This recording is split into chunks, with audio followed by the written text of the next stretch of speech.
Okay, weird thing. I was watching Family Guy out of the blue. I barely ever watch it. It just happened to be on TV, and it was actually this episode called "Baby Got Black," and it was directed by the same guy that I talked about previously, that did the episode where Brian dies right after Paul Walker died or whatever. Um, yeah, but anyway, so it's episode 228, which breaks down to 114, which would be 44 and 44. Um, but anyway, what's really interesting is the last video I made about NASCAR, and I talked about Randy Quaid and the lead singer of Creed, and they're literally both in this episode, and that's just really weird to me. But anyway, the episode is about Chris dating this black girl or whatever, and her dad doesn't like it or whatever, so it's like reverse racism or whatever. But his name's Jerome, and then I thought, man, Jerome Kersey just died the other day, and this isn't really that significant. But he was a famous NBA player, and he died just, what was it, February 18th. But the thing is, they've been using buzzwords like crazy lately, and if you scroll down here, you find out that he had surgery on his knee just a couple days before he died, and he died of a blood clot that went to his lungs or whatever. But it says, on the day of his death, he left the Trailblazers' Rose Quarter office because he was not feeling well. So they play in the Rose Quarter. That's where the Trailblazers play. But it's all about Valentine's. They've been using buzzwords like crazy. He died, and it was just after leaving the Rose Quarter. And now, just in the news today, Derrick Rose is hurt again. He has to get knee surgery. He has a torn MCL, I think is what it is. But look at Derrick Rose here. Born on October 4th, 1988. Not even going to explain this day. And then he was born in 1988. Yes, he's been hurt a lot and whatever, but his last name's Rose. It's all a play on they've been doing a play on love and whatnot. And before I get too far, I want to explain the Portland Trailblazers actually play it is the Rose Quarter, but that's like the area that they play. They play in the Rose Garden. And I said I was trying to look at things with Rose, and you have NASCAR with the bushes, and then Rose Bush. There's Rose Bushes. It's just pretty weird. Anyway, so Peter's trying to explain to Jerome how white people are awesome or whatever, and he says that he gave him all the songs by Creed, and then they show the lead singer of Creed here. And the Family Guy episode came out in April of 2014, and this guy didn't come out until like December, saying that people were trying to kill him or whatever. And he was born on August 8th, 1973. I talked about it in the last video. It's weird though. So they show him, and then Chris goes to a hotel with her or whatever, and they're trying to find her. So anyway, they get pulled over by a cop because he's black, and he swears that he's going the speed limit, which I would assume is 55 miles an hour. And then he tells Peter whatever, that he likes him, whatever, and Peter's being Peter and not paying attention. Then he says, wow, I can't believe we went for so many miles, or 55 miles on empty. That's what he says. I can't believe we went 55 miles on empty. So they threw a 55 in there, and then when he got pulled over, that's another 55 reference. Even though they don't say 55, they're on the highway, so you know that they were going 55 because he was going the speed limit. See, and here's Randy Quaid. Chris goes to get in bed, and Randy Quaid is like hammered, laying in bed, and he says something about, I was the uncle in Christmas Vacation or whatever.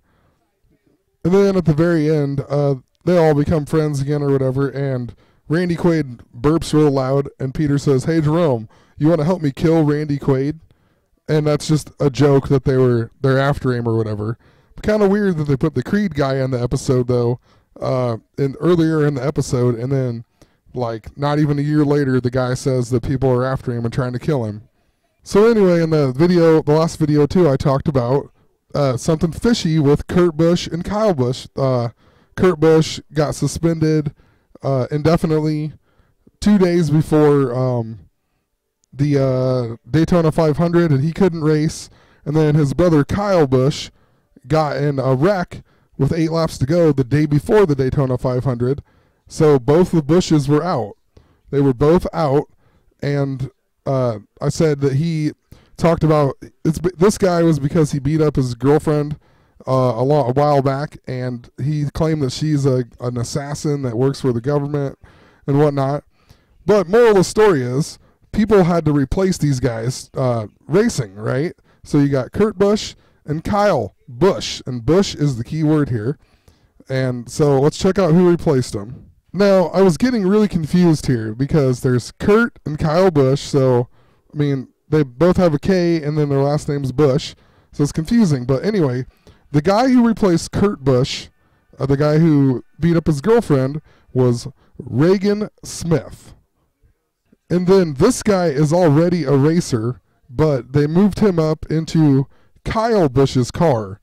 So he raced for Kyle Busch, and then another guy raced for him. But his last name is Reagan. So you got David Reagan and then Reagan Smith. So it was confusing. I kept seeing Reagan and I could not figure it out.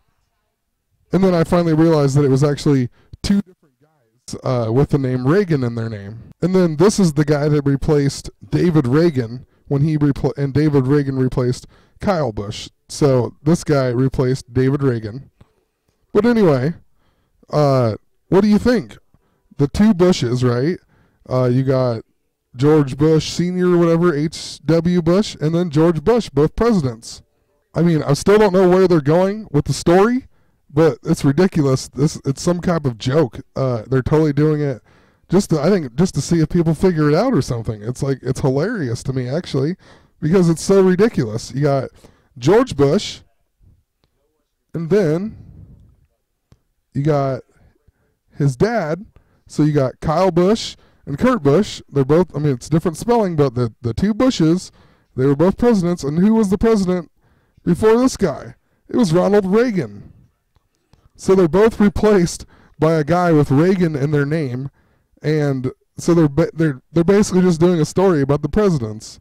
I mean, I don't know where it's going or what, but like, what are the odds of that? It's just ridiculous. You got Reagan replacing both of the Bushes. And then in the Daytona 500 here, look at what places they got. Literally, how odd is this here? Reagan Smith was got 16th place. David Reagan got 17th place. And then Matt Crafton, the guy who replaced David Reagan, or I guess he replaced Kyle Busch that race, but this guy is going to replace Busch in the next race that's on Sunday in Atlanta. So this guy actually replaced him this first race, but it's going to be Reagan and Reagan in this next race. And I think it's going to stay that way. And then I don't know, because another guy is going to race in his place, and I'll show you that in a second. So I did say it wrong, but not really, because it is going to be in the next race or whatever. But look, what are the odds? 16th, 17th, and 18th. This guy started in 24th place, and he finished 16th. So that is a difference of 8.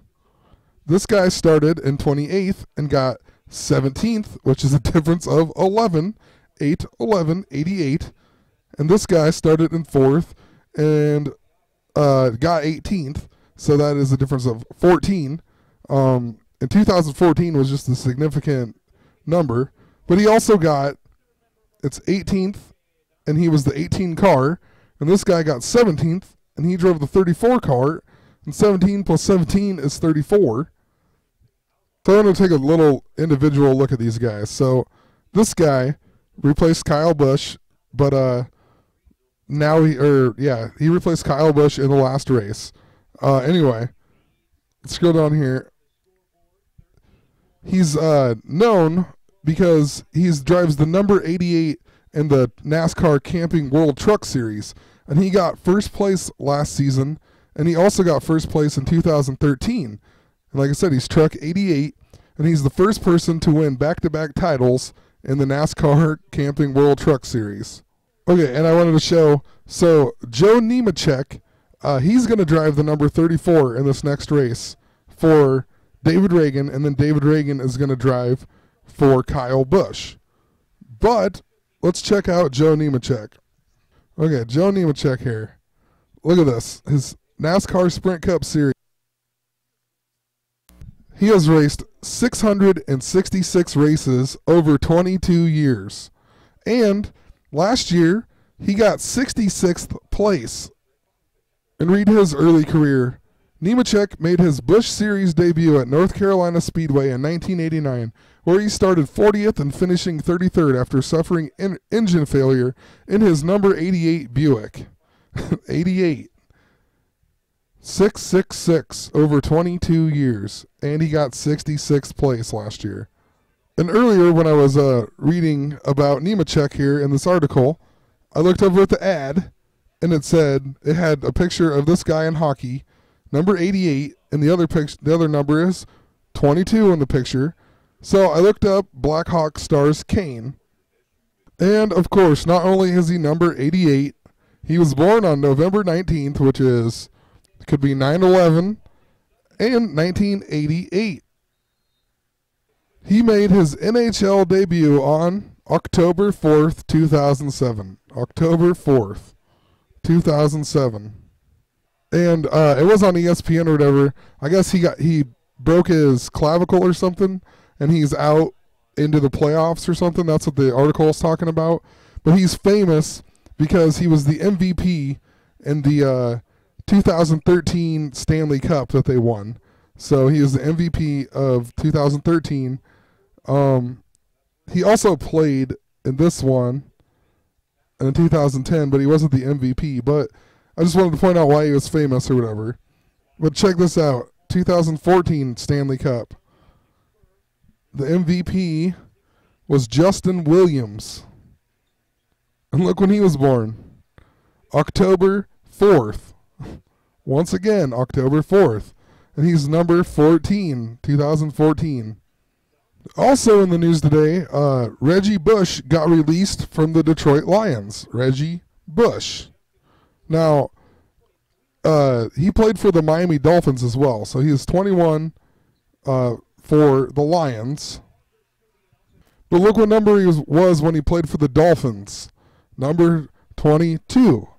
And that's only significant because I talked about the Dolphins. There's something to do with the Dolphins and the measles. And Dolphins is a big word. I don't know like where they're going with it or what it totally means, but they definitely talk about Dolphins a lot. And Reggie Bush gets cut, and that goes along with the Bushes and Valentines. And then now he was number 22 when he played for the Dolphins. And then also today there was an article, Paul Pierce turned into a werewolf in the middle of the game.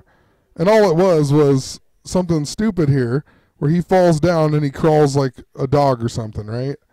Whoop-de-doo. But, I mean, it's not even that big of an article, but it was on the headlines. Paul Pierce turns into a werewolf. I just talked about that. His nickname was the Truth, and it was given to him by Shaquille O'Neal.